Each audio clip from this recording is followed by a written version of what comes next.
Hi everyone, welcome to this video. I'm gonna show you how to use a GAGGIA Classic Pro with a BoostBox installed on it.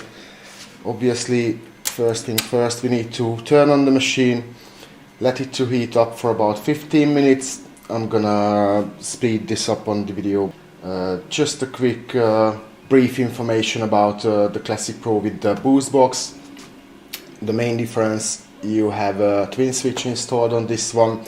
However, when installing the BoostBox, you could either leave the original switch in place if you're not happy with the decals, but that will come with some drawbacks in regards of Intrashot, Temp surfing and the steam boost.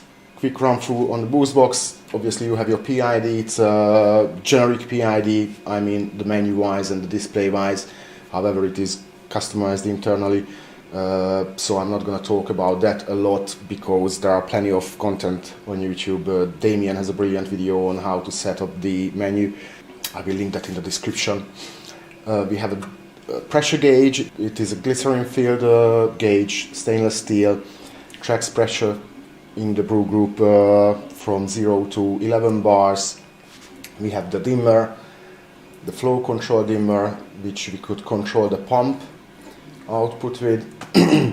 And we also have a switch at the back to turn on the LED lights above the water reservoir. Yeah, on top of that, the increase in height is about 5 centimeters. Well, it is exactly 5 centimeters. What I can explain about the twin switch, what you do with it, we split the steam function. So whenever you normally hit the steam button, what happens? You will not have water through the group head anymore, and obviously your brew thermostat is bypassed, so the boiler gonna heat until the steam thermostat switches off, so it's about 145 degrees. Now we split these two actions to two buttons, so with the left one you can turn to steam temperature, so you do pretty much the same thing what you have done by bypassing the brew thermostat. We are telling, by turning this one on, we are telling the PID, we are not brewing, but we are going to steam, so the PID gonna heat to the higher temperature, whatever with it set. It could either be 145, 155 or whatever. With the other switch, we can control the solenoid valve. Well, it's not exactly the control of the solenoid valve, but we can control how the solenoid valve acts when we hit in the brew button, because we triggering the solenoid valve with the brew button. In normal position, water gonna come through the group head. Once we turn it on, that gonna close off the solenoid valve. The advantage of turning the heat on only and not shutting off the solenoid valve is comes at Intrashot temp surfing.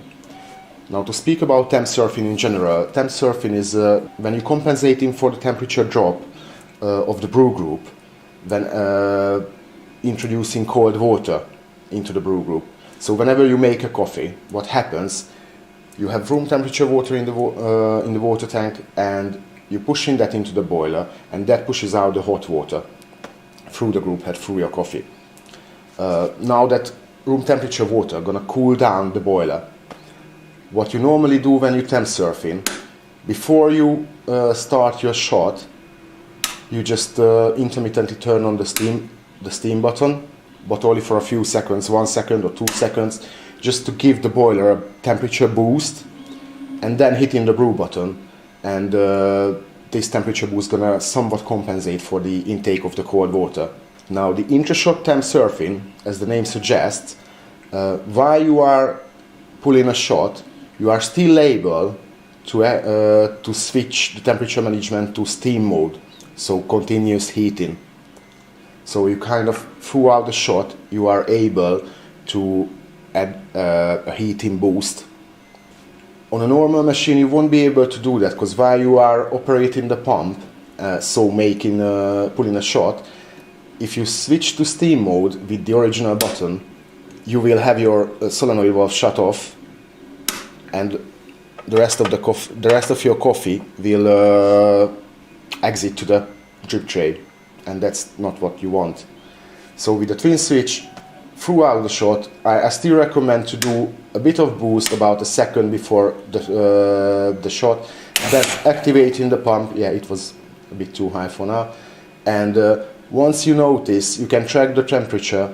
Once you notice it starts to fall below the target temperature, just switch on the left side button for a second or so, and it will increase the temperature. As for that 1 second, the boiler gonna continuously heat instead of the PID algorithm controlled heating. That's it about Intrashot temp surfing.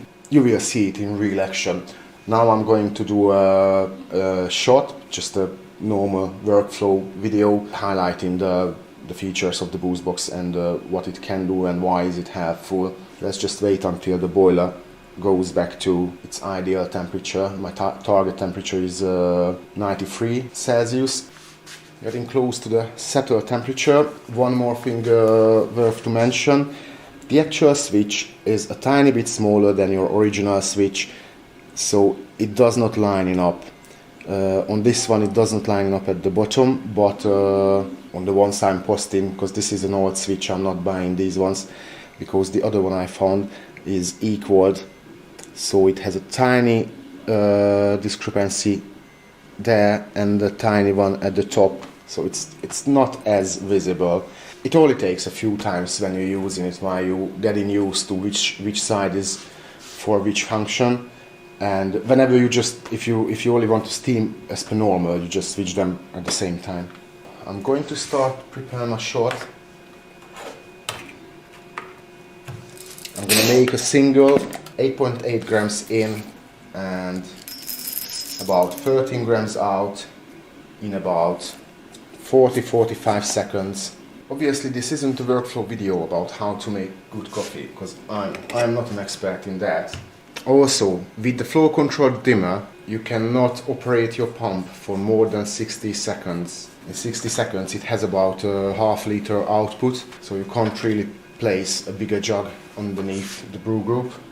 So I'm setting the dimmer back to about 10 o'clock, 11 o'clock, and give it a bit of a boost. Then activate the pump. Wait until 1-2 bar pressure builds up, and then mute it, and keep an eye, it started to cool down again. I'm ramping it up to 7 bars, slowly decreasing it.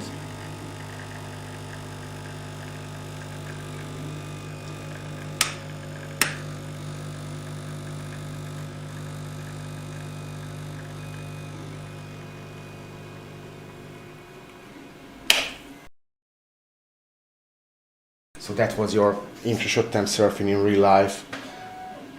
I can't even remember how many times I triggered it. I did it once before the brew, and that's obviously just normal temp surfing. You can do it on any machines. But then when I started the pump, I think I triggered it a couple of times to keep the temperature. It was within 2 Celsius, which is fine. There is a video there about Intrashot temp surfing, an old one, and there I could stay within plus minus half Celsius, which is quite impressive. Also, I'm not claiming you should brew on a flat temperature profile. I'm not claiming it is better than a naturally decreasing temperature profile.